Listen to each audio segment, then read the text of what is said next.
TikTok, yan ang tunog na umaalingaw-ngaw sa pamunuan ng militar ng Alemanya habang naniniwalang may paparating na labanan. Malaking labanan ito, sasaklaw sa buong NATO, at makikitang lumalaban ang mga kaalyado sa Europa laban sa matinding kalaban na halos 4 na taon nang gustong wasakin ang Ukraine. Rusya, tumatakbo ang oras. Panahon na para maghanda sa labanan na tiyak nang mangyayari. Sa isang nakakagulat na babala, isa sa mga nangungunang general ng Alemanya ang nagsabing maaaring naghahanda ang Rusya na maglunsad ng direktang pag-atake sa isang miyembro ng NATO sa loob ng susunod na 2 hanggang 3 taon.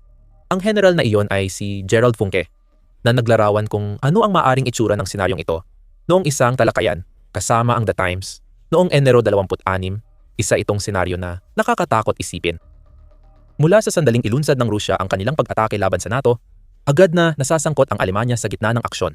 Ngunit ito ang kasalukuyang Alemanya, hindi ang Alemanya na naghanda ng matagal para sa ganitong sitwasyon. Minobilisan ng bansa ang 4,000 at 800 kataong mekanisadong infantry brigade ng Alemanya sa Lithuania at gumanti ng atake kasama ang kanilang mga kaalyado sa NATO sa mga bansang Baltic. Ang kanilang tungkulin ay pigilan at pabagalin ang pag-usad ng mga Ruso hanggang sa dumating ang Rapid Response Team na binubuo ng 15,000 sundalo sa harapan. Aabuti ng ilang araw bago dumating iyon, pero ilang linggo pa bago makarating sa harapan ang 10,000 sundalong kaalyado papuntang Alemanya.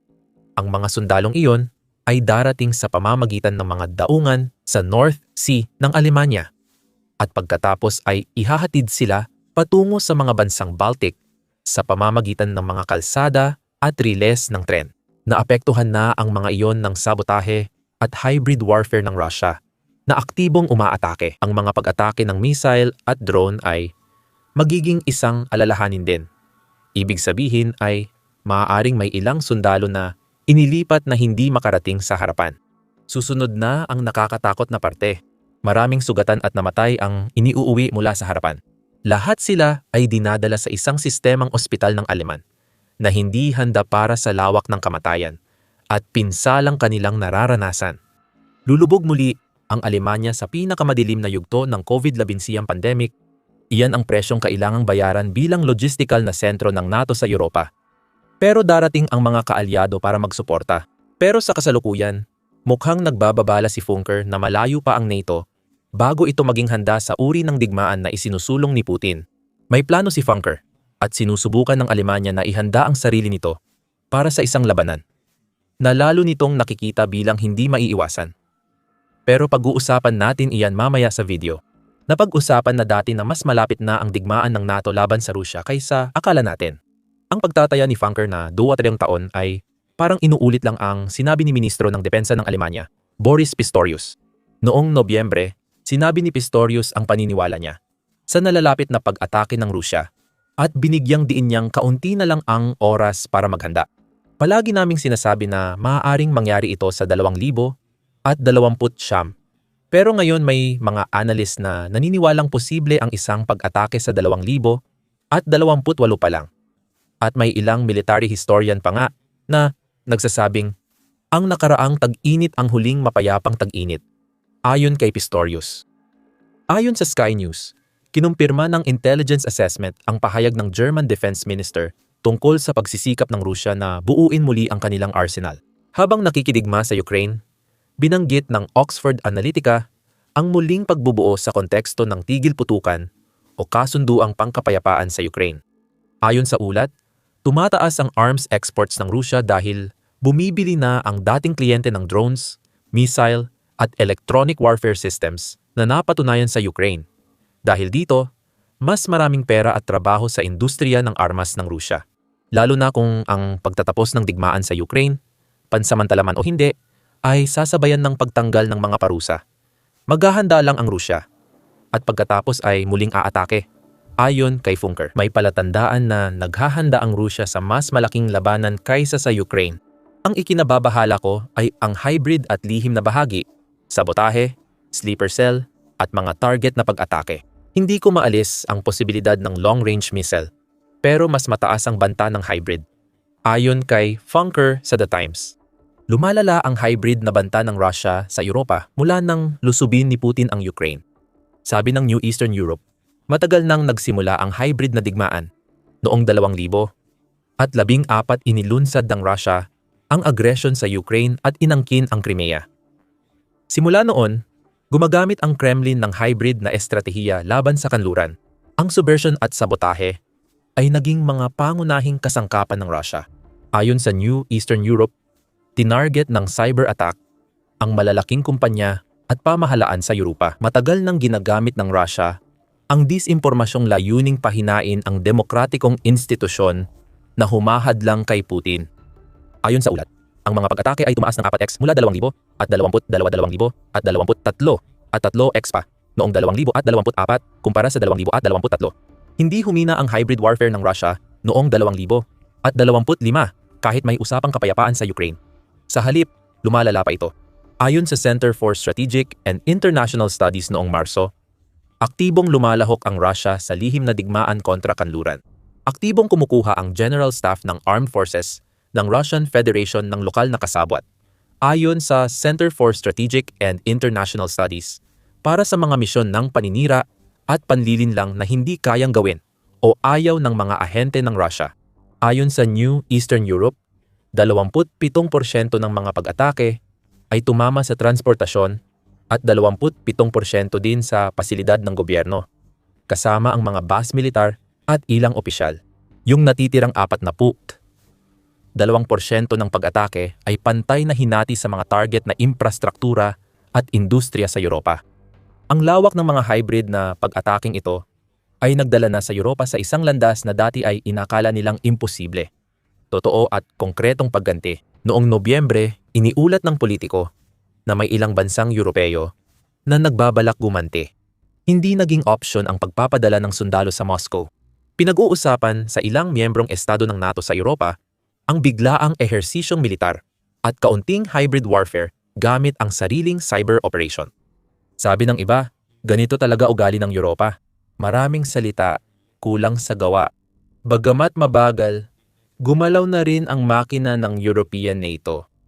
Tanong ngayon, mabilis ba silang gumagalaw para matiyak na handa ang NATO, Europa at Alemanya sa paparating na sinasabi ni Funker? Bago sagutin ang tanong, paalala lang na nanonood kayo ng The Military Show. Mag-subscribe para sa araw-araw na mga video tungkol sa militar sa United States at Europa. Balik tayo sa tanong, kailangan ng NATO ng plano ngayon? Tulad ng nabanggit namin sa video, may plano si Funker. Binanggit din niya ang ilang agam-agam at hadlang na tatalakayin pa natin mamaya. Ang papel ng Alemanya sa digmaan ng NATO at Russia ay maging sentrong logistika ng mga kaalyado para sa pagpapadala ng sundalo at kagamitan sa silangang harapan.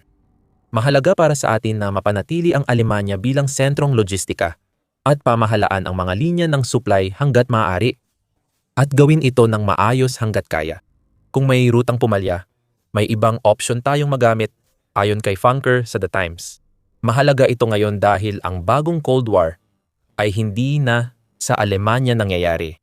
Halos 1,000 milya na ito sa silangan ng Alemanya at posibleng dumaan sa Finland, mga estado ng Baltiko. Dahil sa lokasyon ng Kaliningrad, Poland, mahirap ayusin ng maayos ang logistics. Ayon sa Le Monde noong Nobyembre, matagal nang napabayaan ang European military mobility na isang seryosong problema. Naantala ang pamumuhunan at nagkaroon ng hadlang sa mga kasaping bansa ng NATO sa Europa sa pagsisikap maging kolektibong puwersang pandigma sa Germany. Aminin natin, umaasa ang Europa sa United States para sa kanilang lakas militar. Ang paglipat ng mga tangke ay mahirap, gaya ng nabanggit ng Le Monde noong 2022 nang subukan nilang ilipat ang mga tangke ng Leclerc sa Romania. May dahilan kung bakit patungong Romania ang mga tangke. Dumating sila mula Pransya para palakasin ang puwersa ng Pranses sa teritoryo ng kaalyado nila sa NATO.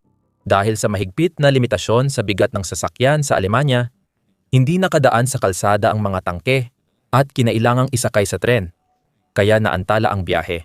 Hindi kakayanin ng Alemanya ang ganitong pagkaantala kung magdigmaan ang NATO at Rusya. Alam ito ni Funker. Ganoon din ang European Union na ayon sa Le Monde ay nagtakda ng layunin na kailangan lang ng 5 araw para makatawid ang isang military convoy sa buong kontinente. Ngunit malayo pa sila sa pagtupad sa layuning iyon. Sabi ni General Fabrice Viola ng French Center for Operations, Support and Logistics. Karaniwang tumatagal ng 10 araw o higit pa. Hindi na kailangang sabihin na maraming pinsalang magagawa ng Russia sa mga dagdag na araw na lampas sa target na kasalukuyang kailangan para maipadala ang mga armor at iba pang kagamitan sa frontlines. Ang ganitong mga uri ng issue ay hindi dapat umiiral kung susundin ng NATO ang mga estratehikong ruta na bumubuo sa gulugod ng kanilang kolektibong plano laban sa Russia. Bagamat maaaring isipin mong aalisin ng Germany ang mga ganitong uri ng burokratikong red tape gaya ng mga limitasyon sa bigat sa kanilang mga kalsada. Sa oras ng digmaan laban sa Russia, ang mga ganitong issue ang sumasalot sa Europa. Para kay Funker, mahalaga munang ayusin ang lohistika bago magplano ng digmaan laban sa Russia. Binanggit niya kung ano ang kakailanganin para makarating ang mga tropang United Kingdom sa harapan ng digmaan na iyon sa pamamagitan ng Germany. Halimbawa, kung kailangang dumaan ang mga tropang British sa Germany, dadaan sila sa isang pantalan tulad ng Emden o Bremerhaven at mula roon, gagabayan sila papunta sa silangang bahagi. Saan man iyon magtapos, ayon kay Funka, dagdag pa niya. Sa daan, kailangan nilang mag-refuel, kailangan magpahinga ng mga sundalo, kumain, at posibleng tumanggap ng medikal na paggamot. Mahalaga ang usapan tungkol sa medikal na paggamot at kahandaan ng sibilyan. Malalaman mo kung bakit sa lalong madaling panahon. Sa kabila ng mga panganib, may hakbang ng ginagawa para mapabuti ang lohistika ng NATO sa Alemanya at sa NATO mismo. Hunyo 2024 iniulat ng Militany na gumagawa ang NATO ng bagong daanan para mailipat ang tropa kung magkadigmaan laban sa Russia. Noon, ang pangunahing daanan ay gagamitin ng mga tropang Amerikano mula Rotterdam, papuntang Alemanya at Netherlands bago pumunta sa Poland. Pagdating doon, maaaring ipamahagi ang mga sundalo at kagamitan sa silangang harapan. Iniulat din ng outlet na may mga negosasyon na isinasagawa upang buksan ang iba pang mga daungan para matiyak na hindi mapuputol ng Russia ang mga linya ng komunikasyon sa lupa. Ang mga daungan na ito ay posibleng nasa Italia, Turkey at Gresya, ayon sa ulat ng outlet. Makikita sa ulat na matagal nang pinag-iisipan ng NATO ang isyung logistical na ito. Kahit may nag-aalala na patuloy itong binibigyang diin ni Funker matapos ang 18 buwan, pagdating ng 2025, mas marami pang plano ang ginawa. Isinasagawa ang modernisasyon ng transportasyon sa Europa, kabilang ang pagtatayo ng pipeline ng gasolina para sa mga tropang daraan sa Alemanya patungong Polonia at Czech Republic. Matagal nang umiiral ang pipeline na iyon, ginawa noong Cold War, at nagtatapos sa Lower Saxony at Ingolstadt sa Bavaria. Gayunpaman, kailangan pa itong paunlarin upang magsilbing tunay na tuloy-tuloy na daluyan ng gasolina sa panahon ng digmaan. Pero muli, may problema. Aabot sa hindi bababa sa 21 bilyong euro, mga 25 bilyong dolyar, ang halaga ng proyektong iyon. At tinatayang matatapos ito sa 2035 matagal matapos ang mungkahing pagsisimula ng digmaan ni Funka at Pastorius sa pagitan ng Russia at NATO. Maliban sa pipeline, naghahanda rin ang Alemanya ng classified na pambansang depensa sakaling magdigmaan. Hindi natin alam ang detalye ng estratehiyang ito. Gayunpaman, iniulat ng United 44 Media na inilalatag nito ang iba't ibang senaryo. Mula sa mga uri ng hybrid warfare tactics na ginagamit ng Rusya ngayon, hanggang sa mga posibleng palatandaan ng isang ganap na digmaan. Ang kasalukuyang plano ay tumutok sa pagtukoy ng banta, koordinasyon ng mga ahensya, at pagpapalakas ng kahandaan sa lohistika. Hindi pa natin alam ang iba pang detalye bukod doon. Gayunpaman, lahat ng ito ay mga palatandaan na ang Alemanya at NATO, sa malawakang saklaw, ay nagsisikap na maghanda para sa isang digmaan na maaaring mangyari sa loob lamang ng 2 taon. Ang iba pang paghahanda ay tungkol sa medikal na pagpaplano at pag-aktibo muli ng kahandaan ng mga sibilyan ng Alemanya sa medikal na larangan. Itinuro ng The Times na mas mahirap pa ito kaysa sa usaping lohistikal ng nalalapit na paghahanda para sa digmaan. Sa simula pa lang, kailangan pa ng NATO na bumuo ng plano kung paano matutukoy kung ilan sa mga sugatan ang ipapadala sa alin sa mga kasaping bansa nito kapag nagsimula na ang digmaan. Sa ideal na sitwasyon, ang mga bansang may medikal na kakayahan ay nasa likod ng frontline. Kaya dapat flexible ang plano para sumabay sa pagbabago ng frontline. Sabi ng The Times, malaking tungkulin ng Germany ang pag-aalaga sa mga sugatan bilang bahagi ng kanilang paghahanda para sa posibleng mangyari muli ayon sa ilang ministro at general. Naghahanda rin ang ibang kaalyado ng NATO. Iniulat ng politiko noong Hunyo na maraming bansang nasa hangganan ng NATO ay naghahanda ng mga ospital para sa posibleng digmaan. Ito ang mga bansang silangan kung saan inaasahan ng NATO na mangyayari ang unang labanan. Tulad sa Lithuania, ang 2 araw na Iron Wolf exercise ay nilikha particular para bigyan ng ideya ang mga medical staff kung ano ang dapat asahan sa isang senaryong pangdigmaan. Ayon sa politiko, ang mga bansang nasa hangganan ng NATO ay nagsasagawa ng ehersisyo para sa pagtugon sa krisis. Namumuhunan din sila sa ballistic helmet, vest, at paggawa ng underground operating theater na protektado sana laban sa bomba ng Rusya. Ayon sa ulat ng iPaper noong Enero 12, hindi handa ang ibang bansa. May 28 bilyong pound na kakulangan sa budget ang Ministry of Defense ng United Kingdom na posibleng makaapekto sa kakayahan nila kung may digmaan laban sa Rusya. Hindi pa handa ang National Health Service, ayon kay Sir Richard Knighton, punong opisyal ng depensa ng United Kingdom. Kung magkaroon ng matinding labanan sa ilalim ng NATO Article 5 at maraming mamatay, hindi handa ang medikal na sistema ng depensa. Kailangan nitong kumonekta sa National Health Service, pero ayon kay Knighton sa pagdalo niya sa Commons Defense Committee, wala pa tayong planong paano imomobilisa ito sakaling magkaroon ng armadong labanan sa ilalim ng NATO Article 5. Malinaw na marami pang dapat gawin, lalo na sa ilang NATO bansa. Kaya nakakatakot ang 2 hanggang 3 taon prediksyon ng Alemanya. Sa Alemanya, may 5 ospital at 1,000 at 800 kama ang sandatahang lakas. Pero mabilis mapupuno ito kung magkakaroon ng digmaan tulad ng sa Ukraine. Sabi ni Funker, dito nakasali ang sibilyan sa paghahanda ng Alemanya. Sabi niya, dapat bumalik ang Alemanya sa ilang gawain ng kanlurang Alemanya noong Cold War para makabuo ng lipunang handang tumulong sa digmaan. Binanggit ni Bunker ang mga kasunduang standby sa pagitan ng pambansang operator ng tren ng Alemanya at ng pamahalaan ng Alemanya na nag-aatas sa serbisyo ng tren na maghatid ng mga tren sa mga flat na bagon para sa serbisyong militar sa loob ng 3 araw mula nang ito ay hilingin. Kailangang sabihin ng malinaw na kung wala ang suporta ng mga sibilyan sa loob ng isang kabuuang konsepto ng depensa, hindi natin kayang ipagtanggol ang ating sarili, sabi ni Bunker sa The Times. Ang kabuuang depensa ay maaring mapalakas ng plano ng Alemanya na ibalik ang sapilitang serbisyo militar para sa mga kabataang adulto. Simula Enero, lahat ng 18 anyos sa Alemanya ay padadalhan ng talatanungan kung gusto nilang sumali sa sandatahang lakas. Sa Alemanya, lahat ng 18 anyos na lalaki ay makakatanggap ng form. Voluntaryo lang ito para sa mga babae. Simula Hulyo 2027, lahat ng 18 taong gulang na lalaki sa Alemanya ay kailangang magpamedikal para matukoy kung karapat-dapat sa serbisyo. Iniulat ng British Broadcasting Corporation na ginagawa rin ito ng Pransya. Ito ay 10 buwang voluntaryong serbisyo militar para sa edad 18-19 kung mukhang di pa handa ang mga Europeo sa NATO sa digmaan kontra Rusya lalo na bago mag 2028. Maaaring tama ka, pero may ginagawa namang hakbang. Ayon sa News Sky, may lihim na plano ang Alemanya para pigilan si Putin sa digmaan laban sa NATO. Ang planong iyon ay binuon ng mga opisyal ng Alemanya at kinabibilangan ng pagpapadala ng 800 tropa ng NATO sa silangang harapan. Pero hindi iyon ang mahalagang bahagi. Maaaring maging panakot ang mga tropang iyon.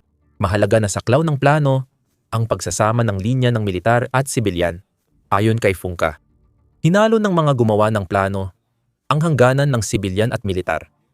Inaayon ang infrastruktura, hukbo, at batas sa lohika ng Cold War 2.0 sabi ng News Sky. Pero plano lang ito.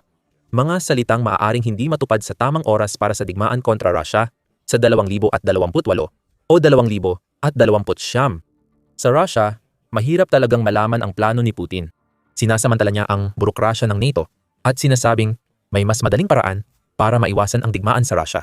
Sa 4.5 oras na talumpati sa telebisyon noong Disyembre, tinanong si Putin ng British Broadcasting Corporation kung magkakaroon pa ng espesyal na operasyong militar kung magtagumpay sila sa Ukraine. Sagot ni Putin, wala nang operasyon kung igagalang ninyo kami at ang aming interes, tulad ng paggalang namin sa inyo. Napakabuti naman syempre ng pinuno ng Russia, mukhang layunin ng Russia na sirain ang Ukraine at angkinin ang mga dating teritoryo ng Soviet na hindi kayang igalang ng NATO. Alam yun ni Putin at ginagamit niya ito. Tama ba ang tantiya ng mga opisyal at general ng Alemanya sa panahon ng digmaan ng Russia laban sa NATO? Kung tama sila, kailangang isagawa na ang mga plano. Dahil sa ngayon, mukhang naniniwala si Funker na ang Alemanya, sa pinakamababa, ay hindi pa handa para sa mga darating na mangyayari. Siyempre, inaakala ng lahat ng ito na kaya talagang umatake ng Russia sa mga bansang NATO.